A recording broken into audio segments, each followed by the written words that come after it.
코스닥 100 하락률 상입니다. 1위는 EG, 2위가 비어있네요. 3위 휴맥스, 4위 차바이오엔, 5위 아가방 컴퍼니입니다. 자, 2위 종목은 무엇일까요? 전문가님 힌트 들어볼게요. 아주 쉽게 드려야 되겠습니다. 아까 하락률 1위 코스피에서 동양이라는 회사가 나왔었죠. 네. 자회사의 이제 비금속 광물을 제조, 판매하는 회사인데 주로 이제 하는 게 이제 시멘트를 많이 만들고 있죠. 예. 그 두 개 합치면 답이 나오겠네요.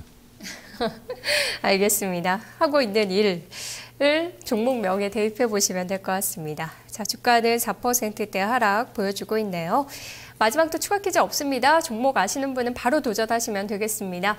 02-325-8200번으로 전화하시거나 아자아자 게시판에 올려주세요. 코스닥의 하락률 상위 종목들 다시 한번 보겠습니다. 네, 이지나 휴맥스, 차바이오엔, 아가방 컴퍼니가 있는데요. 예전 박근혜 테마로 묶였던 종목들 좀 급락이 나오고 있는데 어떤 이유가 있을까요, 전문가님? 특별하게 이유가 있다라기보다는 이제 상대적인 게 아닌가. 아까도 잠깐 봤습니다만 안철수 관련주들은 좀 오늘 지지율이 좀 올라왔다. 예, 당선 확률이 좀 높지 않느냐. 이것 때문에 좀 상승한 반면 항상 거꾸로 가죠. 대선 때도 그랬고 그 영향 때문에 좀 가는 것 같고 최근 인사와 관련해서 좀 시장도 그렇고 전체적으로 좀 실망스러운 어떤 그런 부분이 좀 없지 않아 있어서 좀 그 영향이 있지 않을까? 이렇게 해석을 좀 할 수 있을 것 같습니다. 네. 자, 종목들을 좀 살펴보고 있었는데요. 전화를 받도록 하겠습니다. 안녕하세요. 네, 안녕하세요. 종목 말씀해 주세요. 동양시멘트. 동양시멘트 정답 맞습니다. 어디 계십니까? 여기 서울입니다. 네. 시청자님 반갑습니다. 혹시 처음 도전하셨나요? 네네. 그러신 것 같아요. 처음 듣는 목소리예요. 네네. 앞으로도 도전 많이 해주시고요. 요즘 힘드시죠? 장 대응하시기. 네. 우리 토마토TV 시청하시는 분들 다 같이 힘내자고 한 말씀 해주세요. 네, 힘냅시다, 우리 모두. 네, 시청자님 고맙습니다. 네, 고맙습니다. 서울 시청자님께서 잘 맞춰주셨네요. 동양시멘트가 정답입니다. 꼬불꼬불님 그리고 스위타님 잘 맞춰주셨네요. 동양시멘트 바로 점검해 보도록 할게요. 전문가님, 네. 동양그룹 전체적으로 6개월이 향후 중요하다 이런 기사들이 좀 나오네요. 회사채 절반가량이 오늘 2분기, 3분기에 만기가 좀 몰려있다고 하는데 이런 영향도 좀 있는 걸까요?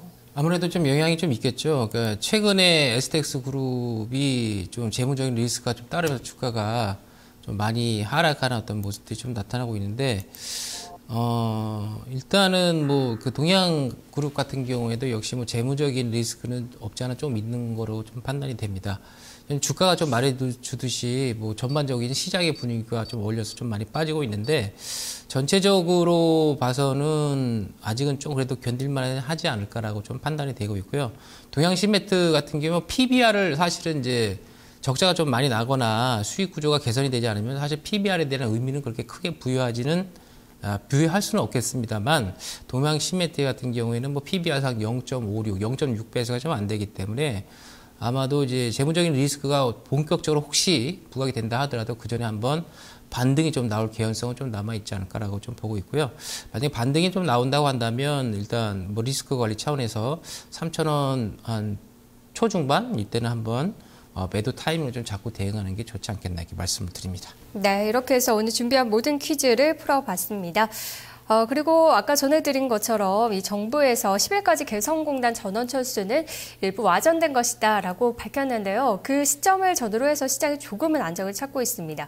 11시 13분경에 코스피와 코스닥 동반 장중 저점을 만들어냈는데 코스피는 1940선을 깨고 1938포인트까지 찍었었습니다. 현재는 낙폭을 좀 줄여서 1946선이고요. 코스닥은 547선입니다. 전문가님, 네. 시장이 좀 장중 저점을 확인했다라고 보시는지 어떻게 보세요? 일단 오늘 과매도 성격이 좀 강하죠. 그러니까 장중에 보게 되면 1938포인트까지 좀 내려왔는데 이제 얼마만큼 낙폭을 좀 줄일 수 있겠느냐 이게 관건이긴 하겠습니다만 PBR을 좀 믿어야 될 것이냐 아니면 리스크를 더 부각이 돼서 시장에 좀 대응을 해야 될 것이냐.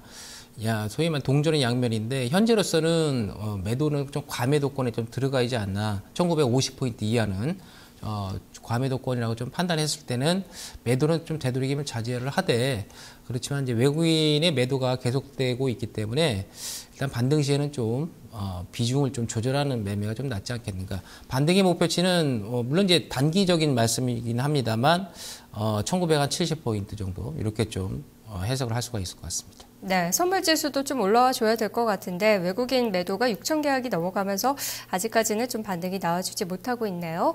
시장 상황까지 잠깐 살펴봤습니다. 자, 이제 네 분 후보자 가운데 책 가져가실 분을 선정해 보도록 하겠습니다. 전문가님, 어떤 분께 드릴까요? 네, 서울 분이 네 번째 분이시죠? 네, 마지막 전화 주신 분이었어요. 그 두 번째가 구리 분이시고. 네. 어느 분을 드릴까 고민인데 구리 분을 좀 드리도록 하겠습니다. 더 많은 수익을 내시라고 네. 응원차.